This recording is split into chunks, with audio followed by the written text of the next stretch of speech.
Hello, I'm Sue MacArthur, and I'd like to thank you for agreeing to participate as a vaccinator. The campaign begins on November 2nd and ends at midnight on November 17th. This year, we celebrate the 5th year of our enhanced employee influenza vaccine campaign. We couldn't do it without you. This video will walk you through the steps on how to prepare for a flu clinic and how to assure that I receive your vaccine documentation. The vaccine supply room is located in the emergency department's former Kids Express area on the first floor. When you walk into the Beanie Baby entrance of Connecticut Children's toward radiology, it's the door across from the radiology waiting room. Just follow the flu clinic signs. To get into the vaccine supply room, there is a key punch number. After you review this video, I will email the code to you. This year, we are administering a GlaxoSmithKline product called Fluarix. Fluarix is a quadrivalent vaccine, meaning it contains protection against 4 different strains of influenza virus. This vaccine is apparently a good match for the strains that are circulating this season. Fluarix has no latex, mercury, or thimerosal. All flu vaccines may contain trace amounts of neomycin and polymyxin from the manufacturing process. Staff with egg allergies should be referred to occupational health where they can receive Flublok vaccine. This vaccine in syringe is a one-time use only. A new sterile syringe and needle is used for each patient. The vaccine supply room is stocked with everything you need to conduct a flu clinic. To cross-check that you have everything you need, just refer to the supply checklist.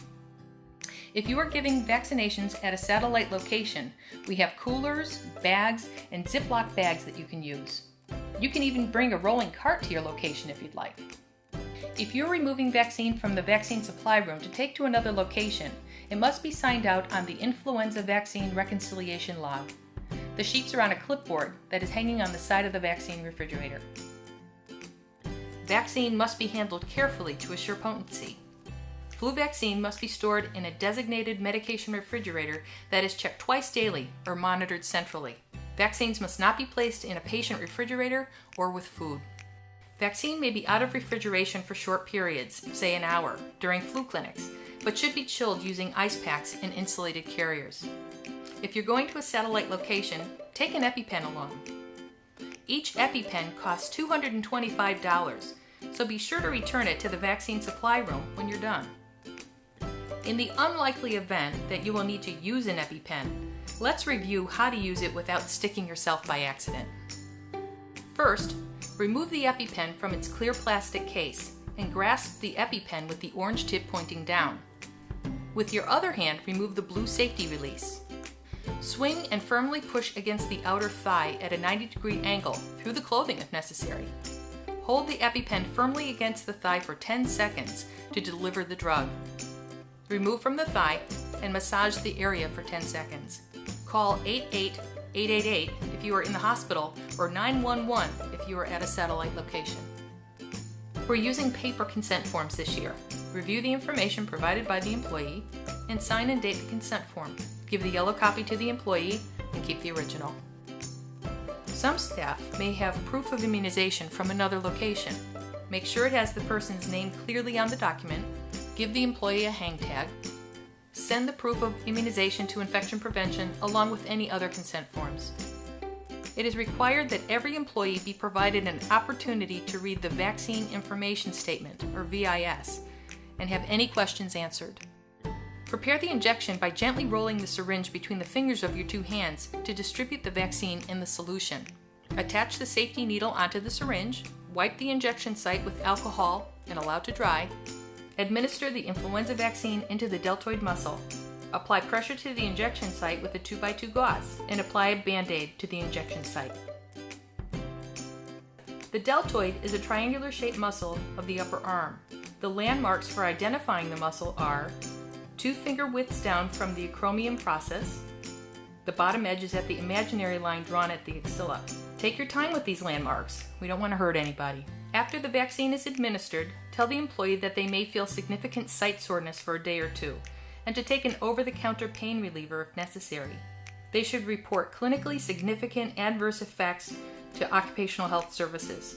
Remind them that the vaccine takes approximately 2 weeks for antibodies to develop. Give the employee the yellow copy of their consent form and keep the white original.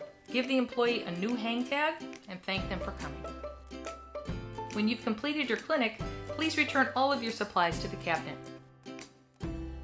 I cannot stress enough that the consent forms must be submitted by the end of business day, Monday through Friday, or on the next business day on weekends, so that they can be entered into the database. These data are carefully monitored daily by the executive management team and human resources. For that reason, do not batch or hold on to them. Do not put them in your locker or stash them. You can get the forms to me in one of many ways. You can make special arrangements with infection prevention for daily pickup. You can bring them to the vaccine supply room. You can mail them to the infection prevention department using interdepartmental mail, or even drop them off the mailroom. I cannot stress how important it is to get the forms to me as soon as possible. In conclusion, there are 3 things you should remember. Watch your emails for announcements and updates during the 2 weeks of the campaign. Get the consent forms back to me as soon as possible. And most of all, have fun. You're never alone. Just contact me or Tracy Creator for additional information or support. The success of the flu campaign has historically been the result of the hard work of the dozens of vaccinators who volunteer their time to immunize our staff. We're so grateful for your service.